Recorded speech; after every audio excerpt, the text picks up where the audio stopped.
ओम शांति। सत्य पिता निराकार सोमनाथ महाप्रभुंकर सोमरस अर्थात ज्ञान अमृत को पान करुथिबा निराकारी आत्मिक प्रभु संतान मानंकु अंतरर सहित ईश्वरीय शुभ अभिनंदन शुभेच्छा सुस्वागतम सुप्रभात। जो माने आज्ञाकारी संतान हुंतु कर्मचारी हुंतु बा सेवक हुंतु सेमानंकु समस्ते आदर करिथांती तांकर गुणगान मध्य करिथांती। रामचंद्रंकर कथा किए बा न जानती। से एपरि आज्ञाकारी सत्यनिष्ठ श्रेष्ठ जे पितांकर सत्य रक्षा करिबाकु जाई पितांक ठारू आज्ञा पाई वनवास चली गले। पुणी दिने नुहे मासे नुहे वर्षे नुहे पूरा 14 वर्ष साथीरे पत्नी एवं अनुज लक्ष्मण को सांगरे धरी एहा संसार रे विरल। केवल त्रेतया युगरे नुहे परंतु पूरा कल्परे अर्थात 4 युग मध्यरे एपरि दृष्टांत आउ केउठारे देखिबाकु मिले नाही। विशाल अयोध्या राज्य धनधान्य रे परिपूर्ण राजभक्त प्रजा समूह सुख शांति रे भरपूर राज्य प्रति तीले मात्र मोह न रखी नम्रतार सहित सहर्षे समस्तंक ठारू विदाय नहीं चलीगले वनवास रे। थरे मात्र प्रश्न करि नाहंती कि पिता एपरि काहींके आदेश देउछंती। एहा पछरे पितांकर कौन विशेषता रहिछि बा कौन विवशता तांकर रहिछि थरे मात्र चिंता करि नाहंती। एठारू वन को गला परे किपरि रहिबु किपरि चलिबु ए कथा मध्य थरे मात्र चिंता करि नाहंती। कारण तांको जणा थिला प्रत्येक घटनार पछरे कल्याण ही अछि एवं गुरुजन जहा कहउछंती बा जहा आज्ञा दउछंती ताहा पालन करिबा पिलामानंकर कर्तव्य। एहा मध्य संपूर्ण वास्तव जहा रामायणर फलाफलर स्पष्ट प्रमाण मिले।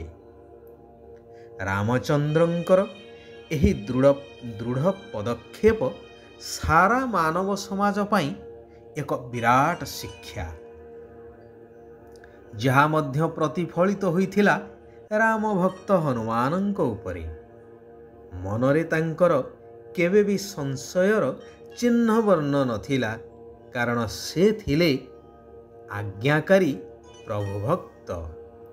श्री रामचंद्रंक उपरे प्रगाढ़ विश्वास रखी तांको नाम को स्मरण करी प्रत्येक कार्य सहजरे सिद्ध करुथिले। रामचंद्रंकर आज्ञा को प्रभु प्रसाद भावी कार्य परिणत करुथिले अचिरे। मोटामोटी भावरे कुहा जाई पारे कि आज्ञाकारी संतान मानंकर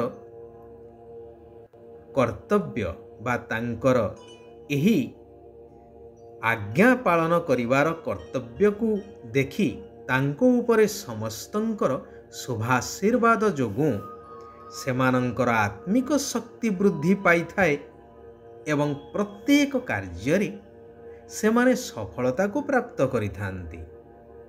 कथारे कहा जाए ना कि वर्तमान ना से रामचंद्र अछंती ना से राज्य अछि अर्थात ना पिता धर्म पालन करुछंती ना संतान पितृभक्त अछंती। सेथिपाई सत्य पिता निराकार परमात्मा शिव भगवान कहउछंती मधुर संतानगण ତୁମମାନଙ୍କୁ ନିଜର ଦୈବୀ ଏବଂ ମିଠା ଚଳଣି ଦ୍ୱାରା ଭଗବାନଙ୍କର ପ୍ରତ୍ୟକ୍ଷତା କରିବାକୁ ହେବ। ସମସ୍ତଙ୍କୁ ଶିବ ବାବାଙ୍କର ବାସ୍ତବିକ ଜ୍ୟୋତି ସ୍ୱରୂପର ପରିଚୟ ଦେଇ ଭବିଷ୍ୟ ଦୈବୀ ସମ୍ପତ୍ତିର ଅଧିକାରୀ କରାଇବାକୁ ହେବ। ଏହା ହିଁ ସତ୍ୟ ପିତାଙ୍କର ତାଙ୍କର ସତ୍ୟନିଷ୍ଠ ସନ୍ତାନମାନଙ୍କ ପ୍ରତି ଆଜ୍ଞା। ଯେଉଁମାନେ ଏହାକୁ ଆନ୍ତରିକତାର ସହିତ ପାଳନ କରିଥାନ୍ତି ସେହିମାନେ ହିଁ ଭବିଷ୍ୟ ସତ୍ୟଯୁଗୀ ସ୍ୱର୍ଗ ରାଜ୍ୟରେ ଉଚ୍ଚ ପଦର ଅଧିକାର ପ୍ରାପ୍ତ କରିଥାନ୍ତି। ସେଥିପାଇଁ ପ୍ରଥମେ ନିଜକୁ ଜ୍ୟୋତିର୍ବିନ୍ଦୁ ଆତ୍ମନିଶ୍ଚୟ କରିବା ଆବଶ୍ୟକ। ଯେଉଁମାନେ ଦେହୀ ଅଭିମାନୀ ଅର୍ଥାତ୍ ଆତ୍ମ ଅଭିମାନୀ ସେମାନେ ବହୁତ ମିଠା ଏବଂ ସ୍ନେହୀ ହୋଇଥିବେ। ସେମାନେ ଭଗବାନଙ୍କର ଶ୍ରୀମତ ଅନୁସାରେ ସଠିକ୍ ଭାବରେ ଚାଲିବେ।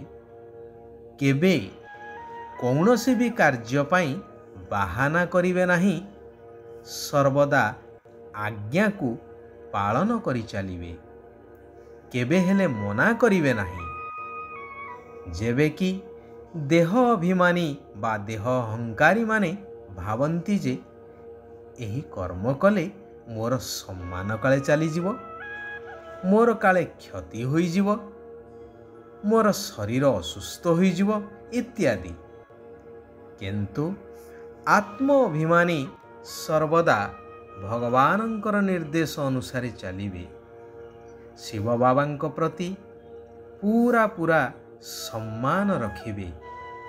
କେବେ ହେଲେ କ୍ରୋଧରେ ଆସି ବାବାଙ୍କର ଅବଜ୍ଞା କରିବେ ନାହିଁ। ସେମାନଙ୍କର ନିଜର ଦେହ ପ୍ରତି ମଧ୍ୟ ଆକର୍ଷଣ ନଥିବ। ଶିବ ବାବାଙ୍କର ୟାଦ ବା ସ୍ମୃତି ଦ୍ୱାରା ନିଜର କଲ୍ୟାଣ କରିଚାଲିବେ। କୌଣସି କଥାକୁ ଅକଲ୍ୟାଣ ହେବାକୁ ଦେବେ ନାହିଁ। ସେଥିପାଇଁ ଉତ୍ତମ ଜ୍ଞାନୀ ଆତ୍ମାମାନଙ୍କର ସର୍ବଦା ସଙ୍ଗ କରିବାକୁ ହେବ। ଦେହ ଅଭିମାନୀମାନଙ୍କର ସଙ୍ଗଠାରୁ ବହୁତ ଦୂରରେ ରହିବାକୁ ହେବ। ଶିବ ବାବାଙ୍କ ଦ୍ୱାରା ଏହି କଲ୍ୟାଣକାରୀ ପୁରୁଷୋତ୍ତମ ସଙ୍ଗମ ଯୁଗରେ ସ୍ଥାପିତ ଜ୍ଞାନଯଜ୍ଞର ବହୁତ ସ୍ନେହର ସହିତ ସ୍ୱଚ୍ଛ ହୃଦୟର ସହିତ ଦାୟିତ୍ୱ ବହନ କରିବାକୁ ହେବ।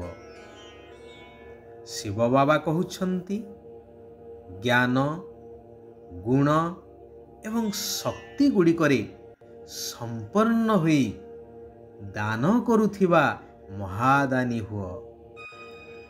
ଯେହେତୁ ତୁମମାନଙ୍କର ପିତା ସ୍ୱୟଂ ଭଗବାନ ଦାତା, ବରଦାତା, ଭାଗ୍ୟ ବିଧାତା, ତେଣୁ ତାଙ୍କର ସନ୍ତାନ ହିସାବରେ ତୁମକୁ ମଧ୍ୟ ସମସ୍ତଙ୍କୁ ମହାଦାନୀ ହୋଇ ଦାନ କରିବାର ଅଛି। ଜ୍ଞାନ, ଗୁଣ ଏବଂ ଶକ୍ତି ଗୁଡ଼ିକର ସାରା ଦିନ ଭିତରେ ଯେଉଁମାନେ ତୁମ ସମ୍ବନ୍ଧ ସମ୍ପର୍କରେ ଆସୁଛନ୍ତି ସେମାନଙ୍କୁ ମହାଦାନୀ ହୋଇ କୌଣସି ନା କୌଣସି ଶକ୍ତିର, ଜ୍ଞାନର ଅବା ଗୁଣର ଦାନ ଦେଇ ଚାଲ। ଦାନର ଆଧ୍ୟାତ୍ମିକ ଅର୍ଥ ହେଉଛି ସହଯୋଗ ହେବା, ସହଯୋଗ ଦେବା। ତେଣୁ ତୁମମାନଙ୍କୁ ଏହି ତିନି ସମ୍ପତ୍ତିରେ ସମ୍ପନ୍ନ ହେବାକୁ ପଡ଼ିବ।